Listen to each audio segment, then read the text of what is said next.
Assalamualaikum warahmatullahi wabarakatuh. Alhamdulillahi rabbil alamin.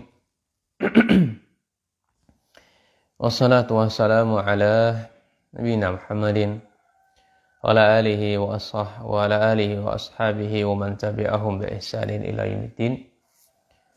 Wassallallahu subhanahu wa ta'ala ayyamuna alaina bi ilmin nafi' wa amalin salih wa ifaqina fid din wa aftalana futul harifin wa irzuqna al-ikhlasa fil aqwali wal a'mali Allahumma amin. Ahibati fillah, jemaah yang dirahmati Allah Subhanahu wa taala, kaum muslimin, semoga kalian sehat semuanya, Allahumma amin. Alhamdulillah bi taufiqillah Subhanahu wa taala, kita lanjutkan ya di adab penuntut ilmu ini. Kita masuki adab yang ke-12. Ya, dalam kitab ini ada 13 adab saja. InsyaAllah sebentar lagi akan khatam kitab ini. Dan kita beralih ke kitab yang baru insyaAllah. Adab yang ke-12 ini adalah ini berbicara tentang muzakarah. Ini muzakaratul ilmi khasyatan nisyan. Ya, kita butuh muzakarah, mengulang-ulang, mendiskusikan ilmu ini agar ilmu yang kita sudah raih, kita gapai, kita dapati di majelis-majelis yang ada, ini nggak lupa. Karena penyakit manusia itu kan memang penyakitnya lupa. Ya. Dan penyakit lupa ini sudah menjadi turun-temurun kepada anak cucu Adam. Dan manusia yang pertama kali mengalami penyakit lupa ini adalah Nabi kita. Bapak kita, nenek moyang kita, ini Nabi Adam alaihissalatu wassalam. Di mana Allah Subhanahu wa taala menyebutkan, ya, walaqad ahidna ila adama min qablu, dan sungguh kami telah perintahkan kepada Adam, ya, fanasiya, kemudian Nabi Adam ini lupa. Walam najid lahu azma, dan tidak kami jumpai, kata Allah, kepadanya, ya, pada Nabi Adam alaihissalatu wassalam, kemauan yang kuat. Ini untuk menghindari apa yang Allah larang. Ya, jadi Nabi Adam alaihissalatu wassalam diperintahkan oleh Allah untuk jangan mendekati pohon tersebut. Ya.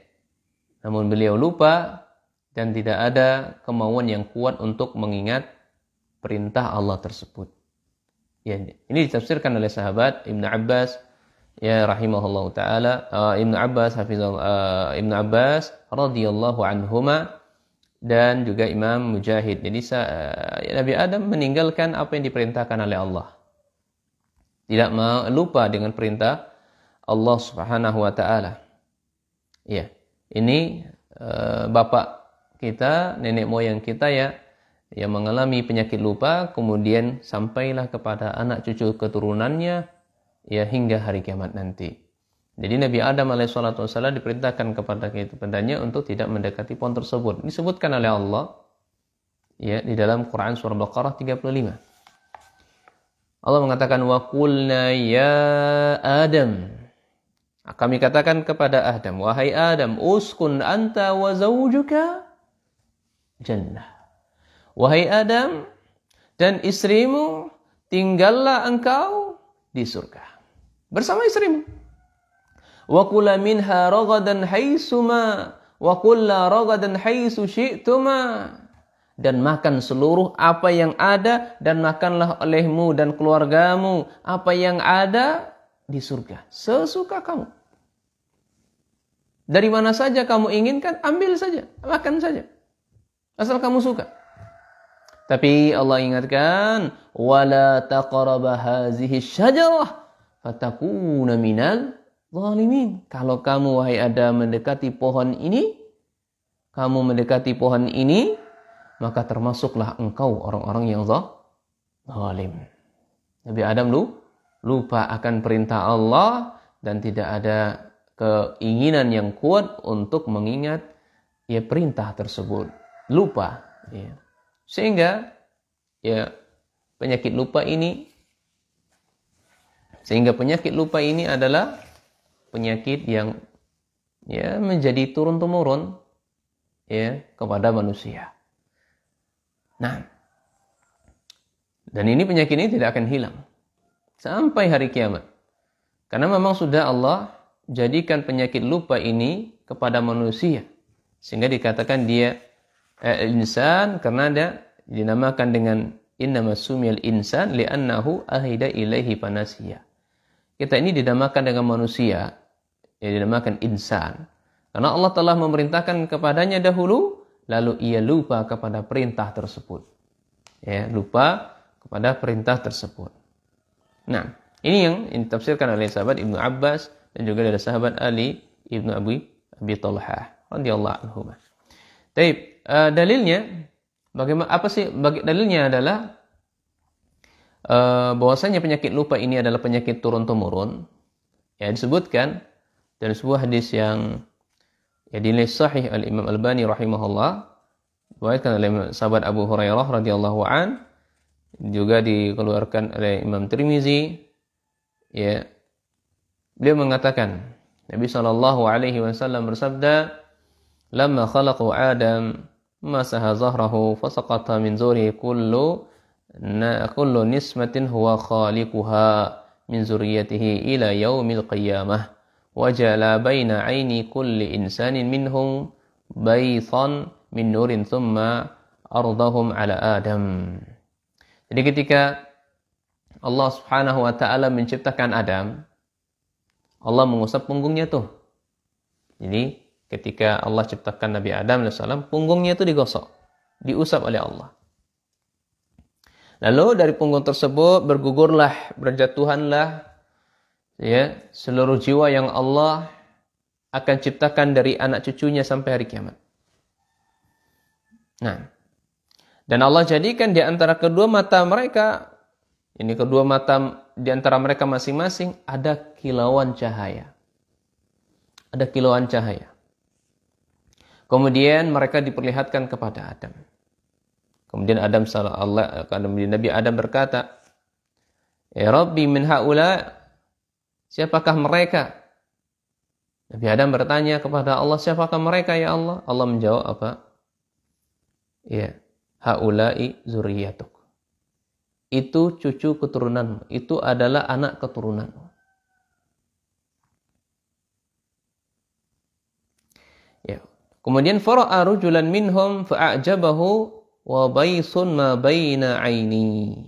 Kemudian Nabi Adam alaihissalatu wassalam melihat seorang laki-laki ini, ya, dan dia mengagungi kilauan cahaya yang mencampur di antara kedua matanya. Faqala, "Rabbi, man hadha?" Kemudian Allah menjawab, faqala hadza rajulun min akhar al-umam min zurriyyatik. Kemudian Allah menjawab, kemudian Nabi Adam berkata, "Ya Allah, ya Rabbku, ya Tuhanku, ini siapa? Siapa laki-laki yang ini?" Maka Allah menjawab apa? "Ini adalah laki-laki dari kalangan umat terakhir dari anak cucumu. Itu adalah yuqalu lahu Dauda." Ini Daud. Adam bertanya, Nabi Adam bertanya, "Wahai Rabb, berapa engkau berikan dia umur?" Qala Rabbi ja'altu umrahu, faqala ya sittaina sanatan. Allah jadikan umur anak cucu Daud ini 60 tahun. Ya. Kemudian apa yang dijawab oleh Nabi Adam alaihi salatu wasalam? Falamma qadiya amra Adam ja'ahu malakan al-maut faqala Rabbi zudhu min umrihi 40 sanatan. Ya Rabb, tolong tambahkan kepadanya 40 tahun dari umur saya. Jadi umur Nabi Adam dipotong 40 tahun dikasih kepada ya cucu yang bernama Daud, anak cucu keturunan beliau ini. Ya. Kemudian falamma qadiya amr Adam ja'ahu malakal maut, tatkala ya umur Nabi Adam itu hampir selesai, datanglah malaikat maut kepadanya. Wa qala awalam yabqa min umri 40 sanah. Ya. Jadi Nabi Adam lupa dengan umur yang telah diberikan tadi kepada anak cucu keturunannya. Lupa beliau. Meninggalkannya, mengingkarinya. Bukankah dulu engkau sudah mengatakan umurmu ini, umurku ini, ya tambahkan, ambil, berikan kepada anak cucu Adam. Anak cucu keturunanmu. Namun kau lupa. Ya, wa nasiya Adam fanusiyat zurriyatuhu wa qata Adamu fa qata'at zurriyatuhu. Nabi Adam lupa, anak cucunya keturunan lupa, Nabi Adam melakukan kesalahan, maka keturunannya pun melakukan kesalahan. Ya, ini contoh ya dari atau asal muasal anak cucu Adam ini mereka lupa karena memang dari sononya mereka lupa. Maka seorang penuntut ilmu agar dia ilmunya ini tidak lupa, sering-sering muzakarah, sering-sering bermurajaah, mengulang-ulang pelajarannya agar dia tidak lupa. Nah, lupa ini dijelaskan oleh Syekh, sya'at hikmatullah subhanahu wa ta'ala yakunu nisyan min tabi'atil insan. Jadi penyakit lupa ini Allah kehendaki kepada manusia, memang ada hikmahnya. Ya, ada hikmahnya penyakit lupa ini ada pada anak cucu keturunan Adam. Ya. Wa ayatafawuta an-nasu fi muqadratihim fil fikri wa imkanatihim fil hifdzi. Dan manusia itu beraneka ragam ya, intelektualnya, kemudian kedudukannya dalam daya ingat mereka. Ya, daya ingat manusia antara satu dengan yang lain itu beraneka ragam. Ya. Wa fi dzalika hikamun adidatun minha an-nisyan yadfa'u talib al-ilmi talib al-ilmi ila muzakaratil ulumi wa i'adati wa mudarasatiha baina hin wa akhar. Ya. Jadi sekali lagi, penyakit lupa yang Allah berikan kepada kita ini memiliki hikmah yang sangat besar, sehingga dengan dijadikannya manusia itu lupa, ada manusia itu hendaknya memacu dirinya untuk, atau lebih khususnya para penuntut ilmu, memacu dirinya untuk muzakarah ilmu dan mengulang-ulang ilmu tersebut, ya. Diskusikan ilmu dan mengulang-ulang pelajaran yang sudah didapatkannya antara waktu ke waktu. Ya. Jangan pernah tinggalkan. Fayanalu biha ajran wa darajat ya indallahi subhanahu wa ta'ala. Sehingga dengan demikian seorang penuntut ilmu dia mengulang-ulang murojaah mendapatkan pahala dari sisi Allah. Mendapatkan ganjaran. Jemaah. Beginilah seharusnya penuntut ilmu, dia tidak meninggalkan muzakarah. Dia tidak meninggalkan murojaah. Nah, wa muqaranatu bainaha wa baina ma hifdhuha ba'daha, dan ketika dia muzakarah menghafal ilmu tersebut, mengulang-ulangnya, maka dia bisa membandingkan dengan sebelumnya, antara dia hanya sekadar belajar dengan cara dia menghafal dan dengan cara dia mengulang-ulang. Ya, dia bisa bandingkan nih, ketika saya belajar kayak begini hasilnya, tapi ketika saya mengulang-ulang kayak begini hasilnya. Nah, ini sehingga hatta tatarassakha fi zihni, sehingga ilmu itu benar-benar kuat dalam pikiran dia, dalam dalam ingatannya. Nah, sampai-sampai ya sahabat Ali mengatakan, ini motivasi bagi kita untuk saling murojaah. Apa kata sahabat Ali radhiyallahu an? Ya, tazawwadu wa tadarasu al-haditha wa la tatruku yadrus. Beliau memerintahkan kita, menganjurkan kita untuk saling berkunjung. Jadi antara penuntut ilmu itu ya saling berkunjung. Tujuannya apa? Ya kita belajar. Siapa tahu dirinya ada satu hadis yang enggak tahu, ini tahu. Atau di sini tahu, situ enggak tahu. Inilah hikmah, apa faidah kenapa kita dianjurkan untuk saling mengunjungi para orang-orang saleh, para ahli ilmu. Dan jangan pernah meninggalkan atau jangan pernah berpaling dari belajar. Jangan pernah berpaling dari belajar. Wa kana Sa'id, demikian pula Sa'id ya bin Abdul Aziz yu'atibu ashaba Auza'i. Ya, demikian pula Sa'id, beliau adalah seorang tabi'in bin Abdul Aziz, ya, dengan lembut beliau berkata kepada ashab, ya kawannya Imam Al-Auza'i, kalau bisa dikatakan ini agak sedikit komentar lah gitu kan. Ya, pada sahabat Al-Auza'i. Beliau mengatakan, "Malakum la tajtami'un, malakum la tatadhakkarun." Kawan-kawan, ya sahabat Al-Auza'i, kenapa kalian enggak ngumpul? Kenapa kok kalian tidak berkumpul antara satu penuntut ilmu dengan penuntut ilmu lainnya? Sehingga kalian berkumpul, kalian bisa muzakarah, bisa mengulang-ulang pelajaran. Malakum tatadhakkarun, kenapa kalian tidak murajaah? Kenapa kalian tidak mengulang-ulang pelajaran kalian? Ini komentar dari tabi'in Sa'id bin Abdul Aziz. Kemudian demikian pula dari Ali bin Hasan bin Syakik annahu qala, beliau pernah berkata. Beliau pernah berkata, apa katanya? Kuntu ma'a Abdullah ibn Mubarak fil masjid fi lailatin syatawiyatin baridah.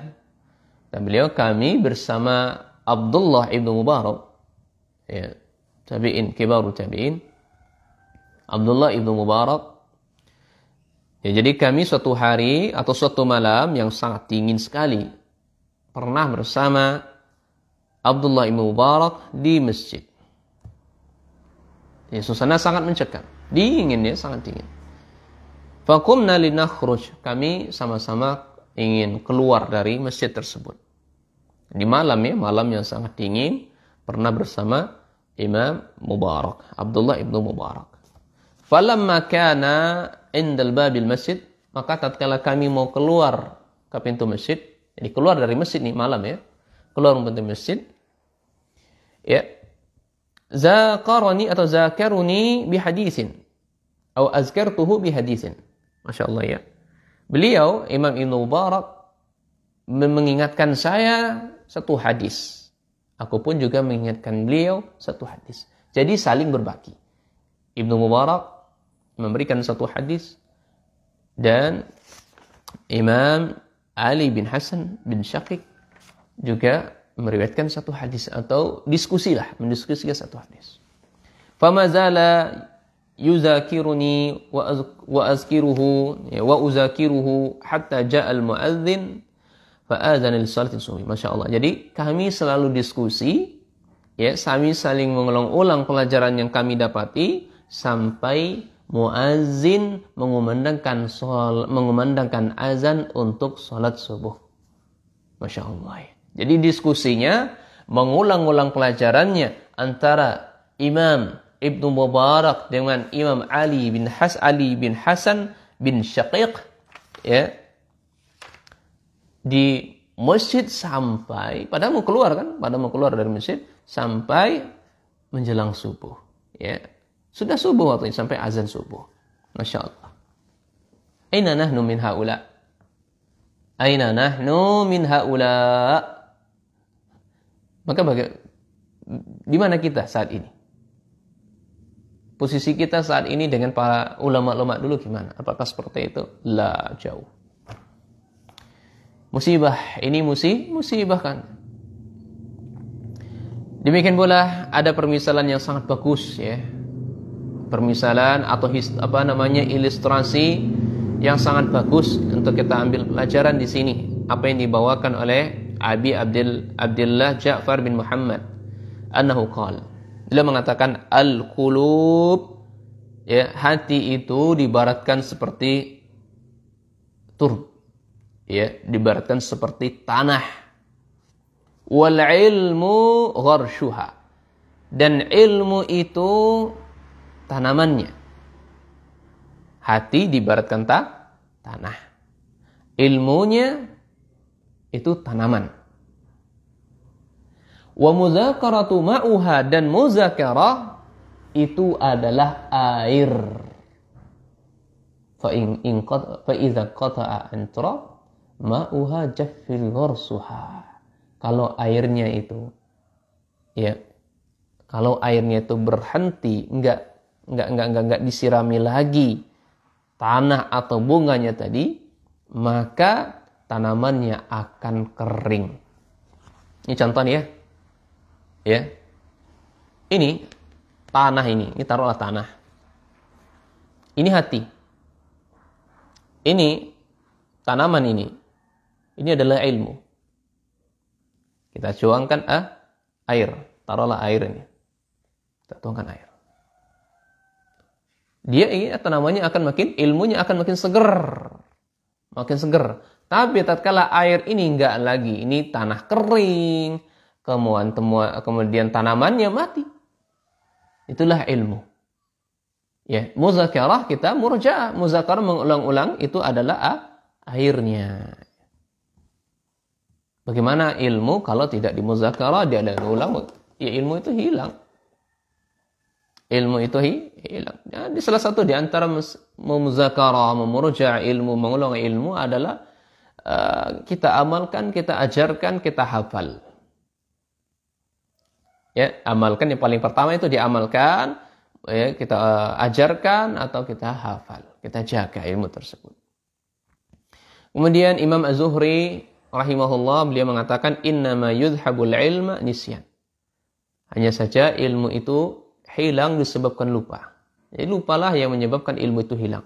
Kemudian watarku muzakarah, dan meninggalkan apa? Diskusi. Meninggalkan ya murajaah, mengulang-ulang ilmu tersebut.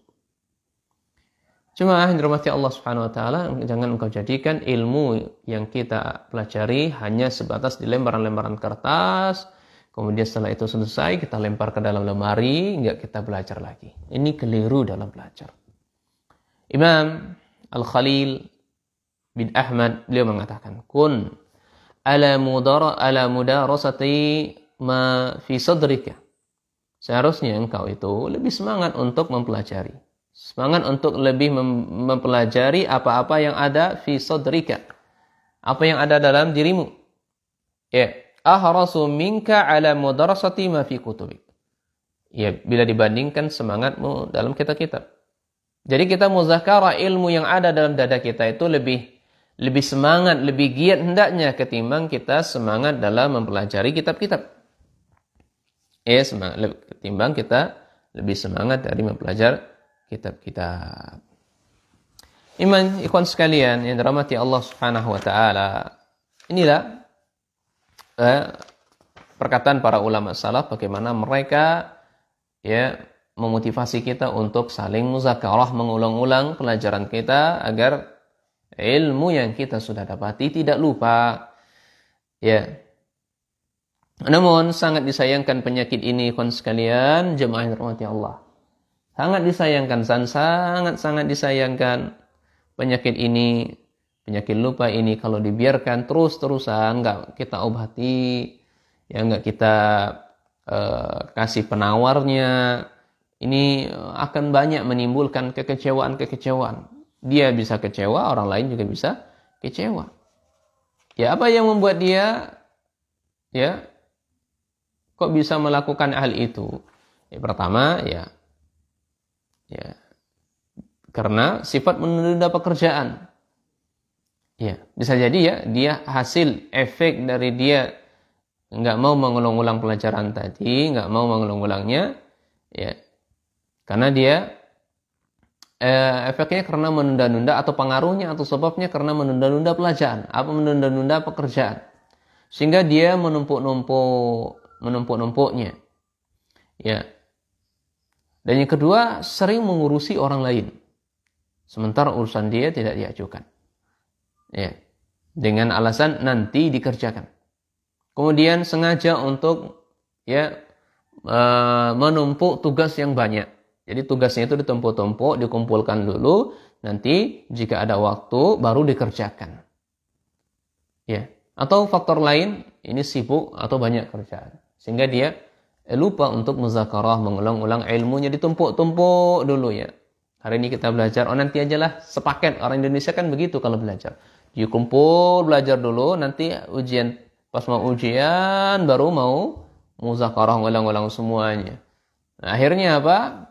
Ya enggak maksimal. Atau hari itu dapat, besoknya enggak lengket ilmunya. Kalau para ulama itu enggak. Ulama salaf itu setiap hari, tiap waktu, antar waktu ke waktu, beliau selalu memurjaah, mengulang-ulang pelajaran. Ya. Nah, salah satu di antara bentuk mengulang-ulang pelajaran itu adalah dengan cara diamalkan, kemudian kita menghafalnya, dan kedua, yang ketiga adalah mengajarkan kembali kepada santri-santri kita atau anak-anak kita atau yang lainnya. Ya. Semoga kita dijauhkan dari sifat ini. Ya.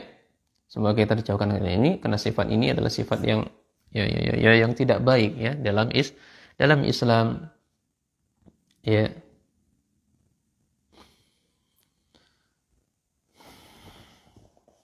Kemudian ikhwan sekalian, di penutup, jemaah dirahmati Allah Subhanahu wa taala, para santri yang saya muliakan, sebagai penutup ya, wa nakhtimu hadisana huna bi ta'kid ala amrin muhim. Pada perjumpaan kita ini atau bincang-bincang kita malam pagi hari ini kita tutup ya dengan perkara yang sangat penting, wa huwa adamul iktifai bi tasjil wa tasdirul ulum fi awraqi wa tarkil hifziha. Ya. Yang perkara yang paling penting saya ingatkan di sini atau diingatkan oleh Syekh di sini adalah kita tidak mencukupkan diri kita ketika belajar mencatat ya. Kita kan belajar kan ya, kajian atau hadir majelis ilmu belajar atau di pondok-pondok kita ini kita belajar mencatat apa yang dikatakan oleh syekh kita tulis ulum dalam kertas-kertas. Kemudian kita meninggalkannya. Enggak mau menghafalnya.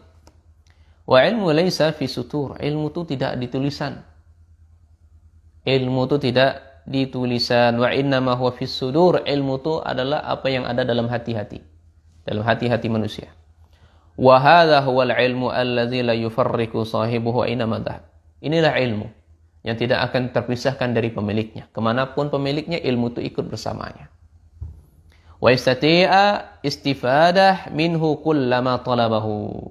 Dan dia mampu mengambil istifadah dari ilmu yang dia dapati kemanapun dia pergi. Dia bisa mengambil faidah sesuka hatinya kemanapun dia pergi. Ada perkataan Imam Syafi'i yang bagus sekali di sini adalah al-ilmi ma'i, kata beliau, ilmu itu bersama saya. Haitsuma ya, al-ilmi ma'i haitsuma. Ya, kemana-mana saya, ilmu itu selalu bersama saya. Atau di mana saja aku, ilmu itu ada bersama saya. Ya, yammamtu yanfa'uni, ia akan bermanfaat untuk saya. Ilmu itu akan bermanfaat untuk saya. Qalbi wi'a lahu, hati saya ini adalah wi'a, ya, bejana yang siap untuk menampung ilmu tersebut. Labatan sunduk, ya, tidak saya simpan ilmu itu pada lemari-lemari. In kuntu fil bait, jika saya berada di rumah, kana ilmu fihi ma'i, maka ilmu itu bersama saya. Au kuntu fis suq, atau ilmu itu ada di pasar, atau saya berada di pasar, kana ilmu fis suq, maka ilmu pun juga mengikuti saya. Ilmu pun juga ada di pasar. Karena ilmu itu ada dalam dada-dada mereka, bukan ada dalam kitab, lembaran-lembaran kitab yang kita catat. Itu kan banyak. Kemanapun kita pergi kan nggak mampu membawa kitab satu truk. Bagi penuntut ilmu satu kitab itu harus banyak. Ya, nggak mungkin kemana-mana kita harus bawa kitab satu truk. Tapi dengan cara kita murozaah, mengulang-ulang pelajaran kita, dimanapun kita berada, ilmu itu selalu ada bersama kita. Kapanpun kita mengambil istifadah, mengambil faidah dari ilmu yang kita pelajari, maka kita akan mampu. Karena ilmu itu selalu ada bersama kita. Demikian, wallahu a'lam bishawab. Insyaallah besok ya pertemuan terakhir dari kitab ini. Insyaallah ya pertemuan terakhir kita. Semoga Allah memberikan taufik kepada kita. Nanti insyaallah akan kita lanjutkan di sesi berikutnya, sesi yang kedua dari ilmu-ilmu dasar yang kita programkan di program Al-Majasi. Semoga bermanfaat bagi kita dan kaum muslimin. Wallahu a'lam bishawab. Subhanakallahumma wa bihamdika Asyhadu an la ilaha illa anta astaghfiruka wa atubu ilaik. Assalamualaikum warahmatullahi wabarakatuh. Hayakumullah.